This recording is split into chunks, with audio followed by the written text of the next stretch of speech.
Salut les fans d'apiculture, j'espère que tu vas bien, c'est Mathieu. Bienvenue sur la chaîne La Fabrique Hippique, la chaîne d'apiculture qui répond à tes questions tous les mercredis. Si tu es nouveau, n'hésite pas à t'abonner, à liker et à activer la petite cloche pour être averti des dernières vidéos qui vont sortir. Et tu as aussi l'e-book offert des 10 plantes mellifères utiles aux abeilles pendant toute la saison, juste en dessous dans la vidéo, dans la description. Et tu as aussi les différents stages et formations qui peuvent être prises en charge via ton CPF. Allez, on va attaquer la première question. Gabriel Vio qui me demande s'il est déconseillé de mettre les languettes contre le varroa pendant que les hausses sont à lécher. Alors, si tu mets les hausses à lécher au-dessus des colonies, évidemment qu'il est déconseillé de mettre les languettes. C'est soit tu mets tes languettes contre le varroa dans les colonies plutôt, et ta hausse tu ne la mets pas sur ta colonie, donc tu la mets à côté du rucher à proximité pour faire le léchage. Sinon, si tu fais le léchage au-dessus de tes colonies, il faut attendre que les abeilles aient terminé de nettoyer les hausses pour pouvoir mettre tes languettes, et c'est valable pour tous les traitements qui existent contre le varroa. Question de Thierry Grassin qui me demande qu'est-ce que l'on fait des opercules de cire après récolte et filtration. Alors, pour ceux qui viennent sur les sessions CPF et ou sur l'atelier cosmétique naturel via la Fabrique Hippique, nous on les utilise justement pour faire tout ce qui va être cosmétique, savon, shampoing, baume à lèvres, d'autres choses encore. On peut aussi en faire des bougies. Voilà. Alors les bougies, on prend plus des cires de corps réformées qu'à proprement parler de la cire d'opercule qui est pure. Mais nous les cires d'opercule, on les utilise pour tout ce qui va être cosmétique naturel et soins du corps. Question suivante de Jean-François Blond qui me demande à quelle période il peut remettre un coup d'huile de lin chaude sur ses ruches en sachant que les colonies sont à l'intérieur. J'ai envie de te dire, forcément dès qu'il fait assez beau pour éviter les problèmes de pluie comme tu le mets dans ta question. Même si les colonies sont à l'intérieur, écoute, tu peux faire déjà les faces arrière et les deux faces du côté en journée, et le soir lorsque les abeilles rentrent et qu'il n'y a plus beaucoup d'activité à l'extérieur, en soirée tu fais la face avant, tout simplement. Sinon, tu attends plutôt fin de journée qu'une bonne partie de la colonie soit rentrée et puis tu fais toutes les phases de la ruche. C'est en fonction de ta disponibilité et de ton emplacement de rucher, voir s'il est au fond de ton jardin ou beaucoup plus loin. Question de Yves R qui me demande si les abeilles peuvent transporter un œuf d'un cadre à un autre. Alors, d'un cadre à un autre, j'ai pas la réponse prédéfinie à 100%, ce n'est pas une information que j'ai à proprement parler. Par contre, est-ce que les abeilles peuvent transporter un œuf? Oui, on le voit dans le cadre des cellules royales, puisque la reine ne va pas forcément pondre directement dans la cellule, mais l'abeille va récupérer un œuf d'une cellule qu'elle va mettre dans la cellule royale, voilà. Et donc potentiellement, j'ai envie de te dire oui, elle pourrait transporter un œuf d'un cadre à un autre. On a aussi le cas de figure où la reine va pondre plusieurs œufs en fait dans la même cellule, et là les nourrices vont faire le ménage, elles vont en laisser qu'un et elles vont virer les autres. Donc potentiellement elles peuvent, je pense, transporter d'un cadre à un autre, même si je n'en suis pas sûr à 100%. Voilà en tout cas ma réponse. Céline Choisy me demande si on devrait plutôt nourrir fin septembre qu'actuellement. Alors c'était fin août, début septembre lorsqu'elle a écrit cette question, parce que entre août et septembre, il peut y avoir des mielés pour compléter les réserves, et donc il y aura peut-être pas besoin forcément de nourrir. Alors la problématique, c'est que si fin septembre tu n'as pas eu de mielée ou très peu et que les réserves de ta colonie sont juste, tu vas fatiguer tes abeilles d'hiver, et donc tu vas provoquer des mortalités en fait plutôt précoces de ces abeilles là. Il faut vraiment économiser au maximum les abeilles d'hiver, qu'elles soient au taquet en fait lors de l'hivernage et du début de l'hiver, pas de fatigue, pour qu'elles puissent vraiment réchauffer la colonie et avoir une durée de vie la plus longue possible pendant l'hiver. Donc je préfère limite anticiper et que ce soit des abeilles d'été qui fassent la trophalaxie, donc qui fassent la réduction en fait du taux d'humidité dans les sirops qu'on peut donner. Et s'il y a des mielés en plus tant mieux, comme ça on aura des colonies qui seront vraiment gonflées au niveau nourriture et on n'aura pas besoin de nourrir à proprement parler.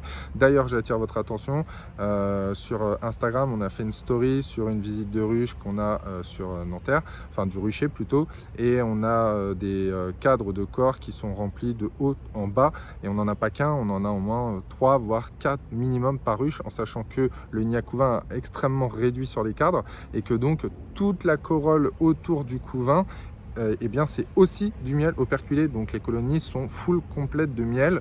Il y a quasiment plus de place, on serait en saison, limite on aura un essaimage parce qu'on pourra atteindre un blocage de ponte en fait, mais voilà, les colonies sont vraiment remplies de chez remplies, et s'il y a des miels qui arrivent, tant mieux, comme ça fera de la nourriture en plus, et puis voilà, mais voilà, vraiment économise au maximum tes abeilles d'hiver et fais faire cette transformation de nourriture, cet assèchement par des abeilles d'été, c'est vraiment beaucoup mieux et plus sécure pour ta colonie pendant l'hiver. Dan Daniel 55 me demande, eh bien il est en ruche varée, il a traité sa colonie sur les 2 ou 3 éléments varés qu'il a avec de la mitraz, après peu importe le traitement anti-varroa que tu vas utiliser, et donc ce qui voudrait dire que l'année prochaine ce sont ces éléments là qu'il devra récolter, et il me demande s'il y aura des problèmes de traces de pollution au niveau des miels et tout ça. Alors oui, clairement les éléments que tu auras traités là contre le varroa, peu importe le produit, ce ne sont pas des éléments que tu pourras récolter à proprement parler pour le miel, puisque tes cires en fait vont être contaminées et ton miel va être dans des cires polluées. Donc il ne faut absolument pas récolter ces éléments varés là.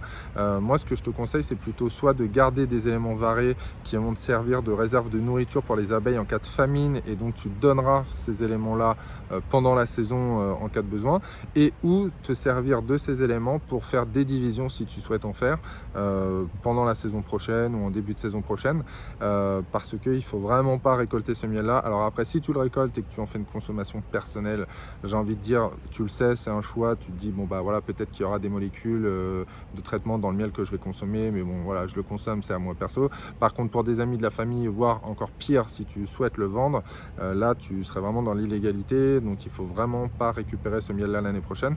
Nous, sur les varaies qui peuvent être traités avec ces éléments là, nous on marque les éléments, on fait une grosse croix à l'arrière qui signifie que c'est un élément avec de la cire qui a été traité, et donc on l'utilise pour faire autre chose, que ce soit, comme je te le disais, de la réserve ou des divisions. Autre question de Mike39 qui me demande, qui constate qu'on a des cadres avec des cellules de mâles dans les colonies, et il voudrait savoir si c'était pas mieux de les retirer pour faire de nouveaux cadres en début de saison prochaine que de les garder, ou est-ce qu'on les gardait pour des réserves. Alors oui, tu as compris en fait, c'est que actuellement c'était des cadres avec de la nourriture, et là si tu nous suis encore une fois de plus sur Instagram, tu as pu constater qu'on avait des cadres de nourriture complètement remplis. D'ailleurs je vais essayer de mettre une photo là juste au-dessus, et ce sont des cadres avec du couvain de mâle dessus.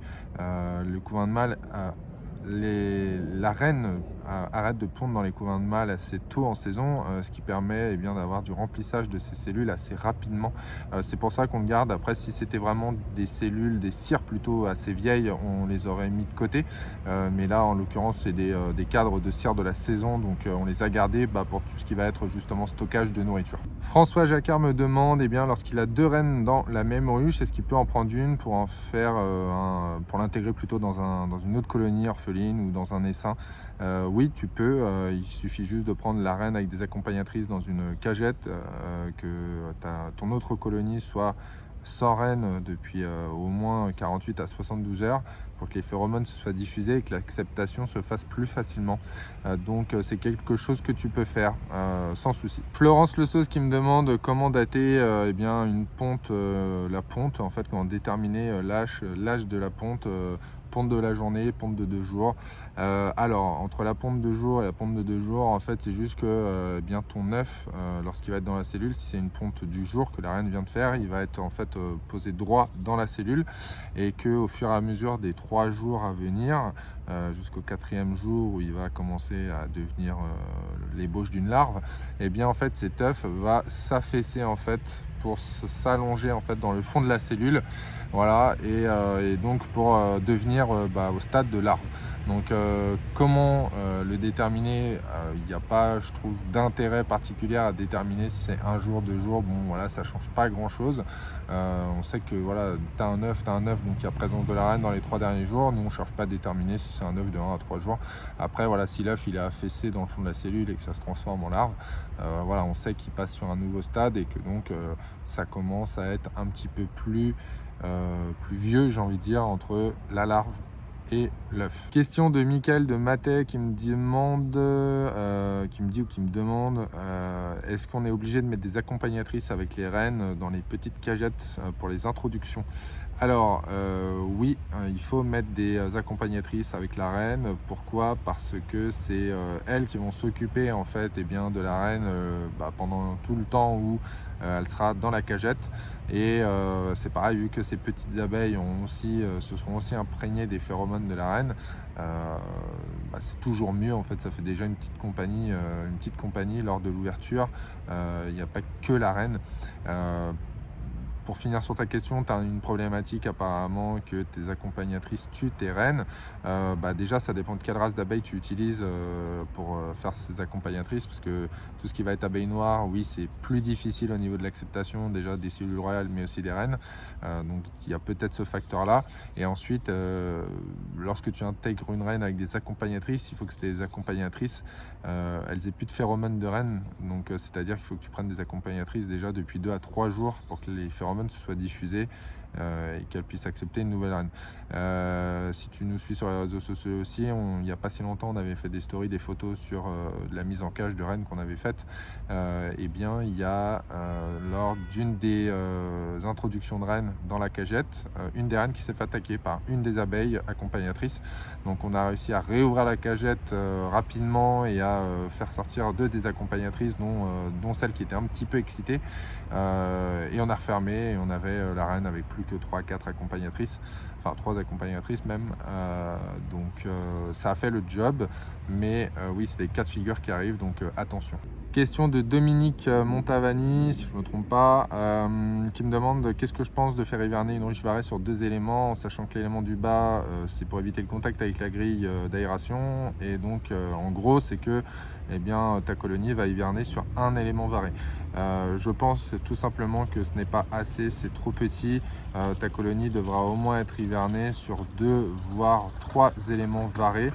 Parce que sinon ça sera trop compliqué pour la colonie pour passer l'hiver. Il n'y aura pas assez de ressources alimentaires, ça c'est sûr et certain.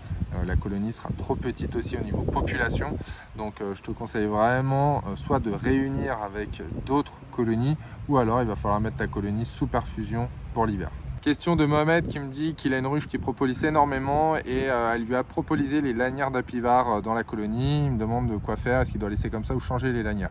Alors, est-ce qu'elles sont totalement propolisées ou pas, ou est-ce que c'est qu'une face? Je sais que nous, elles le font aussi sur le Timovar. Du coup, on change de face. Après, la molécule se diffuse quand même. Ce qu'il faudrait faire, c'est gratter la propolis que tu as sur les lanières pour justement pouvoir diffuser la molécule. Tout simplement parce que si tu changes de lanière toutes les semaines, je pense que tu vas en avoir pour un certain coût assez rapidement. Donc c'est pas forcément la meilleure solution. Je pense que déjà tu devrais gratter tes lanières et ou les inverser pour que le produit puisse se diffuser dans la colonie et faire le job. C'est la fin de la vidéo des amusettes du mercredi pour cette semaine. J'espère que celle-ci t'a plu. N'hésite pas à liker, à partager, à activer la petite cloche à côté de s'abonner pour être averti des dernières vidéos qui vont sortir. Si tu veux participer au tirage au sort, pour gagner une presse sur le mois de septembre, laisse-nous un commentaire en dessous si tu veux qu'on réponde à tes questions aussi. Donc on les traitera pour la semaine prochaine. Désolé, je ne peux pas traiter toutes les questions de tout le monde sur toutes les semaines parce qu'on a de plus en plus de questions. Donc c'est plutôt cool. Merci à vous et de votre confiance. Je vous dis à bientôt dans une prochaine vidéo. Ciao, ciao.